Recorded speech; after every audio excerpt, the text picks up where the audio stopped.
नमस्कार दोस्तों, आज के इस वीडियो में हम जानेंगे कि कलयुग का प्रभाव कैसा होगा, कलयुग में मनुष्य का व्यवहार कैसा होगा, कलयुग की स्त्रियां कैसी होगी, कलयुग में मनुष्य का आकार और आयु कितनी होगी, कलयुग में पाप और पुण्य की परिभाषा क्या होगी, कलयुग में मुक्ति पाने के कौन से मार्ग होंगे आदि के विषय में आज हम जानेंगे इस वीडियो में। भगवान श्री कृष्ण ने कलयुग की भयावहता का वर्णन गरुड़ जी के सामने किया है, जिसके बारे में प्राचीन गरुड़ पुराण में बताया गया है। कलयुग के बारे में की गई प्राचीन भविष्यवाणियां कलयुग का अंत, धर्म की विफलता, अनुशासन की कमी, मनुष्यों में बढ़ती दुर्भावना, धन की लालसा, अत्यधिक काम वासना का प्रभाव, भ्रष्टाचार से बढ़ता व्यापार, गुरुजनों की नींद, स्त्रियों में अविचारथम का मन बहुत ही कठोर हो जाएगा, मनुष्य अशांत चंचल धर्म से विमुख होकर अधर्म के पथ पर चलने वाले होंगे, उन्हें शास्त्रों का कोई ज्ञान नहीं होगा, जिसके मुख से जो भी निकलेगा उसे ही शास्त्र समझा जाएगा। कलयुग के अंत में अधर्म और आसुरी शक्तियों का विनाश होगा और पुनः नए युग का आरंभ होगा, अर्थात फिर से सत्य युग का आरंभ होगा और सृष्टि का यह चक्र चलता रहेगा। चारों युगों में कलयुग अंतिम युग होता है। सबसे पहले सतयुग, उसके बाद त्रेता युग, फिर द्वापर युग और अंत में कलयुग। महाभारत के युद्ध के पश्चात कलयुग का आगमन पृथ्वी पर हुआ था। श्री कृष्ण कहते हैं, कलयुग में लोग अपने स्वार्थ को ही सर्वोपरि मानेंगे, धर्म का त्याग करके मैटेरियलिस्टिक उद्देश्य को पाने के लिए की जान से मारने की कोशिश करेंगे। धर्म में विश्वास न होने के कारण लोग अन्यायपूर्वक आचरण करेंगे। यदि हम आज के समय में देखें तो पाप इतना बढ़ चुका है, मानो ऐसा लगता है कलयुग का अंत अब निकट आ चुका है। लेकिन कुछ विद्वानों के अनुसार यह तो बस एक शुरुआत है, आगे कलयुग और भी भयानक रूप लेने वाला है। कलयुग के उस भयानक रूप को देखने की क्षमता आज के मनुष्यों के अंदर नहीं है। जब कलयुग का अंत समय निकट आएगा तो ऐसी ऐसी भयानक चीजें दिखाई पड़ेगी, मनुष्य का रूप इतना विकृत और भयानक हो जाएगा कि वह मनुष्य कम पिशाच ज्यादा दिखाई देंगे।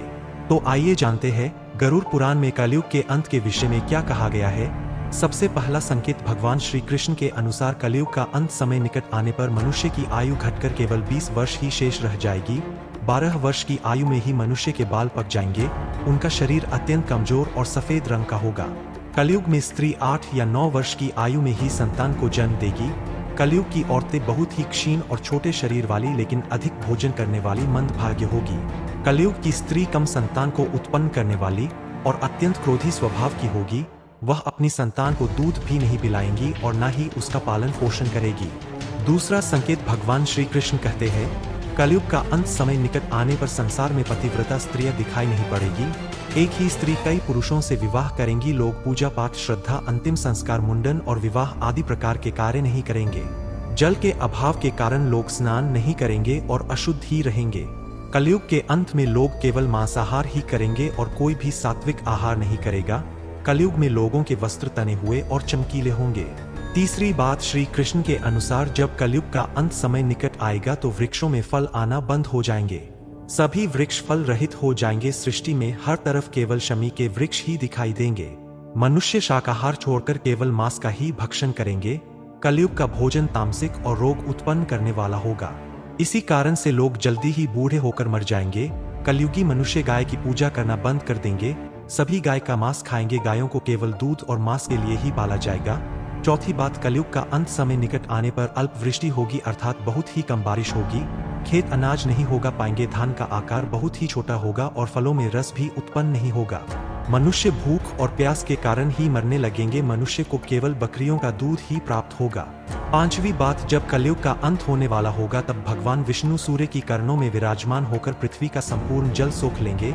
आकाश में चारों तरफ 7 सूर्य दिखाई देंगे। इन सभी सूर्य के प्रभाव से संपूर्ण सृष्टि जलकर खाक हो जाएगी। तत्पश्चात रुद्र रूपी भगवान विष्णु संपूर्ण संसार को शुद्ध करके अपने श्वास से मेघों को उत्पन्न करेंगे और यह मेघ भयंकर गर्जना करते हुए अगले 100 वर्षों तक आकाश से जल की वर्षा करेंगे और सृष्टि की उस भयंकर अग्नि को शांत कर देंगे। अग्नि शांत होने पर वे मेघ संपूर्ण जगत को जल में डुबो देंगे और इस प्रकार से कलयुग का अंत हो जाएगा। फिर परमात्मा अपनी इच्छा मात्र से पुनः सृष्टि में जीव की उत्पत्ति करेंगे। तो दोस्तों, इस प्रकार से गरुड़ पुराण में कलयुग के अंत का वर्णन किया गया है। अगर आपको हिंदू ग्रंथों से जुड़ी अनसुनी कहानी देखना और सुनना पसंद है तो वीडियो को लाइक करके चैनल को सब्सक्राइब जरूर कर दे।